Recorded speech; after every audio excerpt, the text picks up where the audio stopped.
2022 mat Reeves the Batman അവതരിപ്പിച്ചപ്പോൾ അത് വെറും ഒരു സൂപ്പർ ഹീറോ ചിത്രം മാത്രമായിരുന്നില്ല, മറിച്ച് റിയാലിറ്റിയോട് ചേർന്ന് നിൽക്കുന്ന ഒരു സൈക്കോളജിക്കൽ ത്രില്ലറായിരുന്നു. ആദ്യ ഭാഗം നഗരത്തെ വെള്ളത്തിലാക്കിയാണ് അവസാനിച്ചതെങ്കിൽ വരാനിരിക്കുന്ന രണ്ടാം ഭാഗം ദ ബാറ്റ്മാൻ പാർട്ട് 2 നമ്മെ കൊണ്ടുപോകുന്നത് അതിലും ഭീകരമായ ഒരു മഞ്ഞുകാലത്തേക്കാണ്. ഒരു സിനിമയുടെ സ്ക്രിപ്റ്റ് എന്ന് പറഞ്ഞാൽ എത്ര സീക്രട്ടാണെന്ന് നമുക്ക് എല്ലാവർക്കും അറിയാം. പക്ഷേ ഈ സിനിമയുടെ ഷൂട്ടിംഗ് തുടങ്ങിയോടുകൂടി നമുക്ക് ചില റൂമേഴ്സ് നമുക്ക് പുറത്ത് വന്നിട്ടുണ്ട്. സോ അത് ഏതൊക്കെയാണെന്നാണ് നമ്മളിപ്പോൾ നോക്കാൻ പോകുന്നത്. ഇതൊരു നോർമൽ സെക്കൻഡ് പാർട്ടല്ല, ഡേഞ്ചറസ് ആയ ഒരു വിൻ്റർ ടൈമിലുള്ള ഗോതം സിറ്റി, ബ്രൂസ് വെയിൻ്റെ കുടുംബരഹസ്യങ്ങൾ കൂടാതെ കഥയെ പൂർണ്ണമായും മാറ്റിമറിക്കുന്ന പുതിയ കഥാപാത്രങ്ങളും എന്നിവയാണ് ഇതിലുണ്ടാകുക.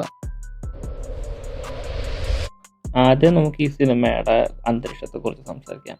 മാറ്റ് റീവ്സ് ഈയിടെ സോഷ്യൽ മീഡിയയിൽ പോസ്റ്റിലൂടെ അടുത്ത ഭാഗം ഒരു കടുത്ത മഞ്ഞുകാലമായിരിക്കും നടക്കുക എന്ന് സൂചിപ്പിച്ചിരുന്നു. മഞ്ഞിൽ പുതഞ്ഞ വെള്ളപ്പൊക്കത്തിൽ മരവിച്ചു പോയ ഒരു നഗരം ബാറ്റ്മാൻ്റെ കൃത്യാന്വേഷണത്തിന് കൂടുതൽ വെല്ലുവിളികൾ നൽകുന്നു. ഗോതം സിറ്റിനെ രക്ഷിക്കാൻ നമ്മുടെ ബാറ്റ്മാൻ എത്ര ദൂരം വരെ പോകുന്നു എന്നുള്ളതിൻ്റെ ഒരു മെൻ്റൽ ടഫ്നെസ്സിൻ്റെയും ആളുടെ സ്ട്രഗിളിൻ്റെയും ഒരു റിഫ്ലക്ഷൻ കൂടിയായിരിക്കും ഈ ഒരു ഗോതം സിറ്റിയുടെ വിൻ്റർ ടൈം. എന്നാൽ ഏറ്റവും വലിയ സർപ്രൈസ് വരുന്നത് ഗോതം സിറ്റിയുടെ ലീഗൽ സിസ്റ്റത്തിൽ നിന്നാണ്. കാരണം മാർവൽ താരം നമ്മുടെ സെബാസ്റ്റ്യൻ സ്റ്റാൻ ഗോതമിൻ്റെ പുതിയ ഡിസ്ട്രിക്ട് അറ്റോർണിയായ ഹാർവി ഡെൻ്റായി എത്തുന്നു. സിനിമ തുടങ്ങിയ ഉടൻ തന്നെ അദ്ദേഹം ടു ഫേസായി മാറുന്ന ആൾക്കാർ വിചാരിക്കുന്നത്. എന്നാൽ ഹാർവി ഡെൻ്റ് എന്ന വ്യക്തി എങ്ങനെയാണ് ഗോതമിലെ അഴിമതിയിൽപ്പെട്ട് തകരുന്നത് എന്നതായിരിക്കും ഈ ഒരു ഭാഗം മുൻഗണന നൽകുന്നത്. സോ നമുക്കൊരു ടു ഫേസ് വേഴ്സസ് ബാറ്റ്മാൻ എനിക്ക് തോന്നുന്നു ഈ പാട്ടിൽ നമുക്കധികം കാണാൻ സാധിക്കില്ല.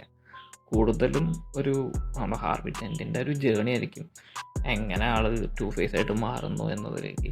ഒരു ഫാമിലി സ്റ്റോറിയും കൂടി ആയിരിക്കും. ഹാർവി ഡെൻറ്റിൻ്റെ ഭാര്യയായിട്ട് നമ്മുടെ ഗിൽഡ ഡെൻ്റ് ആയിട്ട് എത്തുന്നത് സ്കാർലെറ്റ് ജോഹാൻസൺ ആണ്. ഇതും ഒരു മാർവലിൻ്റെ താരമാണ്. സോ ആളുടെ പിതാവായിട്ട് എത്തുന്നത് ലെജൻഡറി ആക്ടർ ചാൾസ് ഡാൻസും ആണ്. സോ ഇതൊരു ലീഗൽ സിസ്റ്റത്തിൻ്റെ ഒരു അഴിമതി എത്രത്തോളം ഉണ്ടെന്ന് നമുക്ക് ഈ ഫാമിലിയോടെ തന്നെ നമുക്ക് മനസ്സിലാക്കാൻ സാധിക്കും. ഇത് സ്വന്തം കുടുംബത്തിൻ്റെ ഡാർക്ക് പാസ്റ്റിനെ ഫേസ് ചെയ്യാൻ നമ്മുടെ ബ്രൂസ് വെയിനെയും നിർബന്ധിതനാക്കും. എന്നാൽ ഈ സിനിമയിൽ അതിനെക്കാട്ടും വലിയൊരു സർപ്രൈസ് ഉണ്ടെന്ന് എനിക്ക് തോന്നുന്നു.